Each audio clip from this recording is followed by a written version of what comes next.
Hello everyone, welcome to my channel it's English time. जैसे कि आप देख सकते हैं, हमारा आज का टॉपिक भी है पोएटिक डिवाइसेस। आज का टॉपिक भी मैं इसलिए कह रही हूँ क्योंकि हम इस टॉपिक पे एक और वीडियो ऑलरेडी कर चुके हैं जिसमें मैंने आपको करीबन 10 पोएटिक डिवाइसेस समझाई थी और रेस्ट 10 जो हैं वो मैं आज आपको इस वीडियो में समझाने वाली हूँ। तो जो मेरी वीडियो आज पहली बार देख रहे हैं उनसे रिक्वेस्ट है कि आप कुछ लिटरेरी डिवाइसेस जो मैं पहले की वीडियो में समझा चुकी हूँ उन्हें आप ज़रूर देखें। उसका लिंक जो है वो मैं नीचे कमेंट सेक्शन में नीचे ज़रूर बताऊँगी, आप वहाँ से जाके वो वीडियो भी देख सकते हैं। आज की वीडियो में आपको मैं नेक्स्ट 10 समझाने वाली हूँ। अगर मेरी वीडियो अच्छी लगे तो प्लीज़ मेरी वीडियो को लाइक ज़रूर कीजिए, कमेंट कीजिए और जिन्होंने अभी तक सब्सक्राइब नहीं किया है वो प्लीज़ मेरे चैनल को सब्सक्राइब ज़रूर कीजिए। आज का हमारा पहला पोएटिक डिवाइस है inversion. It is also known as anastrophe. The normal order of words is reversed in order to achieve a particular effect of emphasis. इसका मतलब है इन्वर्जन में हम ऐसा ऑर्डर यूज़ करते हैं जो हम नॉर्मली सेंटेंस में नहीं लिखते हैं। जो हम नॉर्मल सेंटेंसेस लिखते हैं उसका रिवर्स करके, हम वर्ड्स को शफल करके हम इसमें सेंटेंस या पोएम के लाइंस बनाते हैं। Generally the form is used और changed from active to passive. इसमें हम generally active to passive voice में चेंज करके हम अपना सेंटेंस फॉर्मेशन करते हैं। फॉर एग्ज़ाम्पल, एक पोम है जिसका नाम है लॉर्ड यूलिन्स डॉटर। इसका एक लाइन है, his horseman hard behind us ride. ये एक पोएम का लाइन है, लेकिन इसका जो करेक्ट फॉर्म ऑफ सेंटेंस था वो था his horseman riding behind us hard. तो ये जो मैं आपको दिखा रही हूँ यहाँ पे, his horseman riding behind us hard, ये एक करेक्ट फॉर्मेशन था इस सेंटेंस का। लेकिन इस पोएम में इफ़ेक्ट डालने के लिए और एम्फसाइज करने के लिए जो पोएट ने यहाँ पे लाइन लिखी वो थी his horseman hard behind us right. इस तरह से इन्वर्जन जो पोएटिक डिवाइस होता है उसमें हम जो हमारा करेक्ट फॉर्म ऑफ सेंटेंस होता है उसको रिवर्स करके, उसको थोड़ी शफलिंग करके वर्ड्स की, हम एक नया या एक नया सेंटेंस बनाते हैं जो एक पोएट अपनी पोएम में लिखता है। Our next is metaphor. It is the indirect comparison by highlighting a particular quality of two things.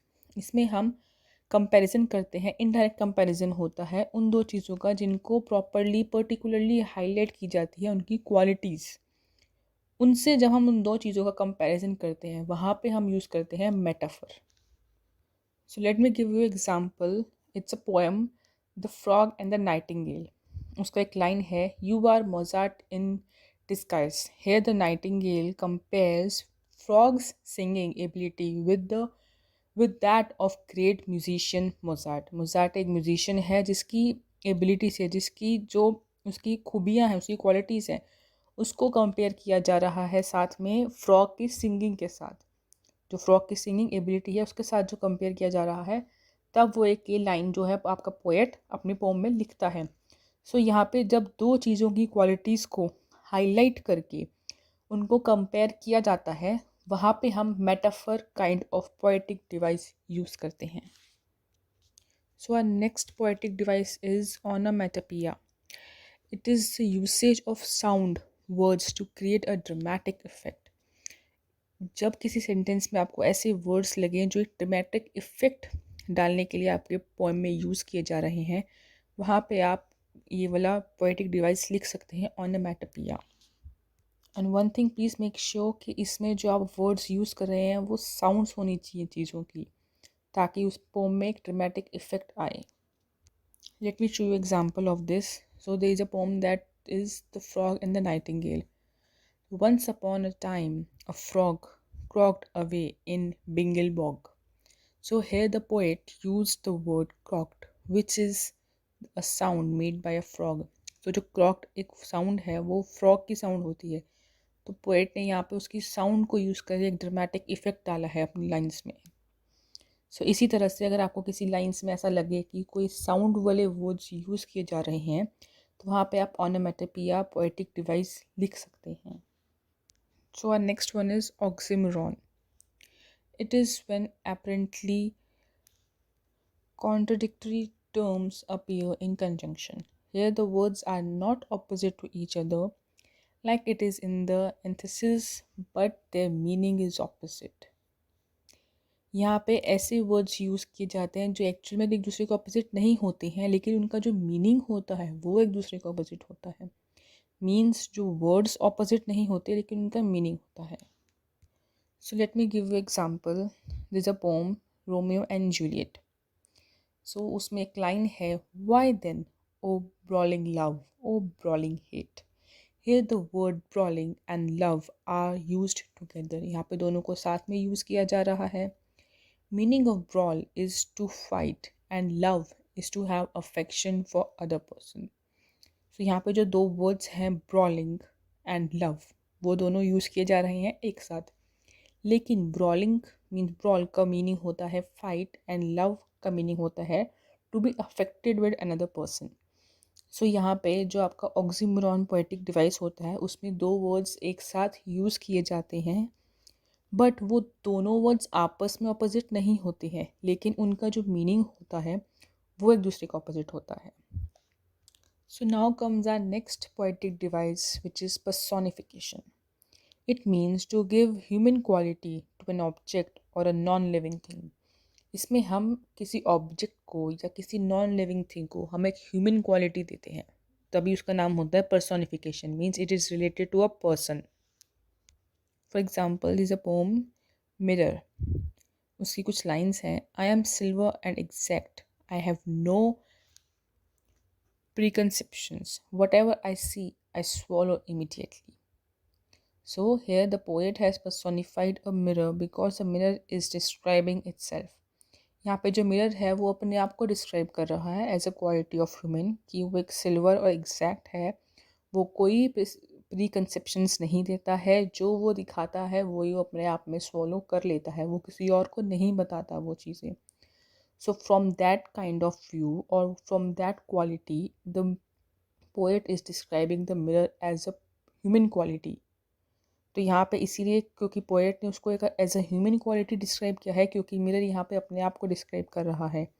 इसीलिए इस लाइंस में हम पोएटिक डिवाइस जो है वो पर्सोनिफिकेशन यूज़ करेंगे।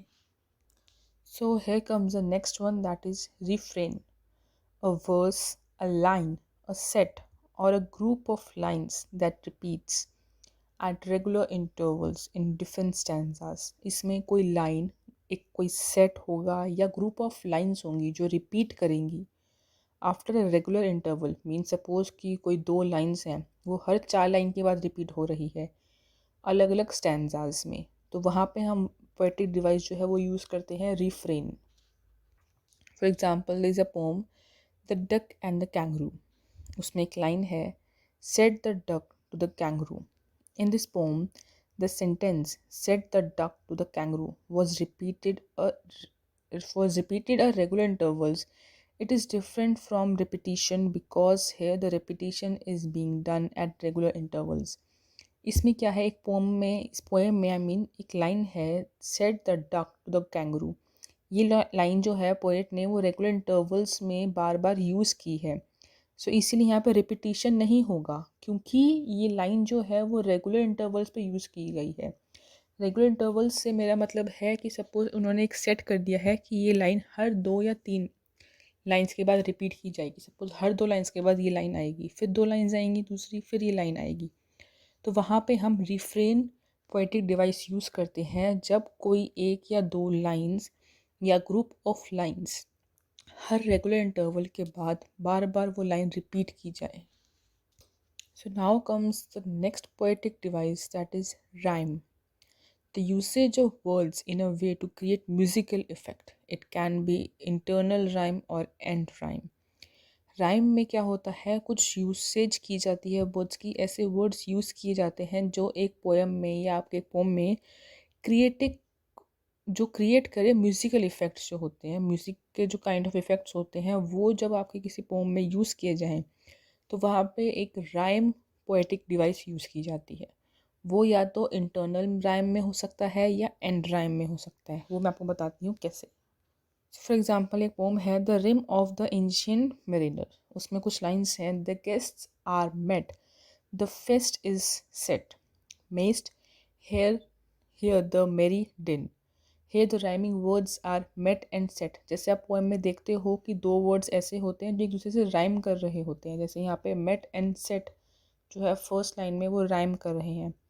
तो जब किसी पोम में आपको लगे कि कुछ वर्ड्स ऐसे हैं जो एक दूसरे से राइम करते हुए यूज़ किए जा रहे हैं, तो वहाँ पे आप ये वाली पोएटिक डिवाइस यूज़ कर सकते हैं, दैट इज़ राइम। जहाँ पे यूजुअली ये पोम में होता है, जो बहुत यूजुअल सिंपल पोम्स होंगे उनमें ये पोम ज़रूर ये पोएटिक डिवाइस यूज़ किया जाता है, क्योंकि बहुत ईजी एंड बहुत ही कैची भी होता है और आप बहुत जल्दी इसको जज भी कर सकते हो। सो now comes the next, that is repetition. It is the repeated use of a word of line to lay emphasis। इसमें क्या होता है, कोई एक ऐसे वर्ड होता है जो बार बार पोम में रिपीट किया जाता है। For example, no man are foreign एक पोम है जिसमें एक वर्ड है remember. The word is used 5 times. वो वर्ड जो है उस पोम में 5 टाइम्स अप्रॉक्सीमेटली यूज़ किया जाता है। सो रेपिटिशन एक ऐसा पोएटिक डिवाइस है जिसमें आप कोई वर्ड जो है वो बार बार उस पोम में यूज़ कर सकते हो, ताकि वो पोम का जो आपका इफ़ेक्ट है वो और ज़्यादा एम्फसाइज करके आए और ज़्यादा अच्छा बन के आए। So this is the next, that is simile. It is a comparison between two things और two persons by using like और एज। सिमिली एक ऐसा पोएटिक डिवाइस है जिसमें आप कंपेयर करते हो चीज़ों को। उसमें दो चीज़ें हो सकती हैं या दो पर्सन हो सकते हैं, और उनके कंपैरिजन में आप लाइक या एज के वर्ड यूज़ करते हो उनके कंपेयर करने में। For example, rime of the ancient mariner एक पोम है जिसमें कुछ लाइन है, the bride hath paced into the hall, red as a rose is she. So ये लाइन्स में जो आप देख सकते हैं, here the bride is compared with rose by using as. यहाँ पे ब्राइड को कंपेयर किया गया है रोज़ के साथ, और उसके साथ जो वर्ड यूज़ किया गया है दैट इज़ एज।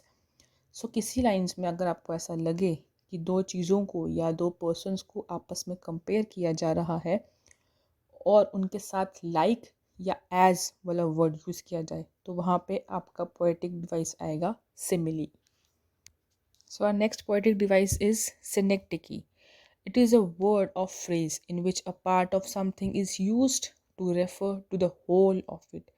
इसमें कुछ ऐसे वर्ड या फ्रेजेस यूज़ किए जाते हैं in the part of something, कुछ ऐसी चीज़ में जो उस पूरी चीज़ को रेफ़र करे।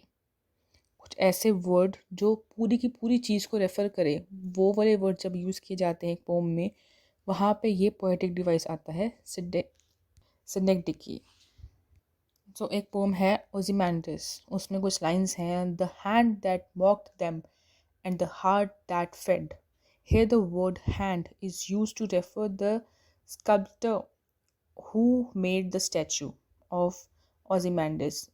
यहाँ पे जो वर्ड है हैंड, वो उस चीज़ को रेफ़र कर रहे हैं, उस स्पेक्टेकर को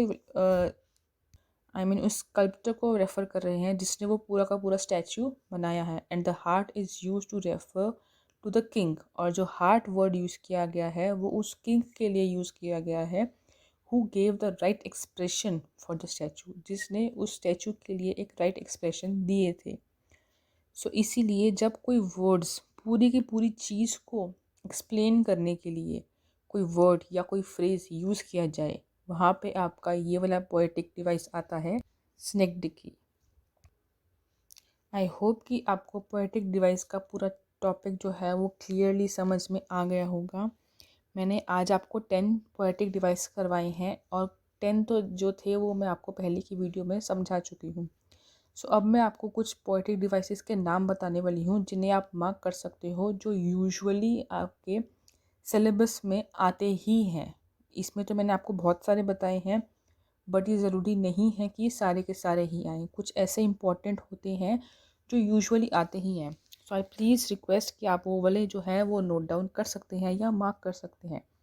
आज की वीडियो के हिसाब से जो मैंने आपको बताए थे वो था एक metaphor, personification, rhyme, repetition, simile. ये जो थे आज की वीडियो के। और जो लास्ट मैंने आपको वीडियो बताई थी उसके हिसाब से हैं alliteration, anaphora, enjambment, hyperbola and imagery. ये वाले कुछ वर्ड्स हैं जो यूजुअली आपके एग्ज़ाम्स में आते ही हैं। सो आई रियली होप कि आपको ये टॉपिक क्लियर है। अगर आपको मेरा वीडियो अच्छा लगे तो प्लीज़ उसे लाइक कीजिए और कमेंट करके मुझे ज़रूर बताइए कि आपको कितने समझ में आए हैं या आपके एग्ज़ाम्स में इनमें से कौन से आते हैं। सो प्लीज़ जिन्होंने अभी तक मेरा वीडियो देख के सब्सक्राइब नहीं किया है, प्लीज़ मेरे चैनल को सब्सक्राइब ज़रूर कीजिए और ज़्यादा से ज़्यादा लोगों को शेयर भी कीजिए।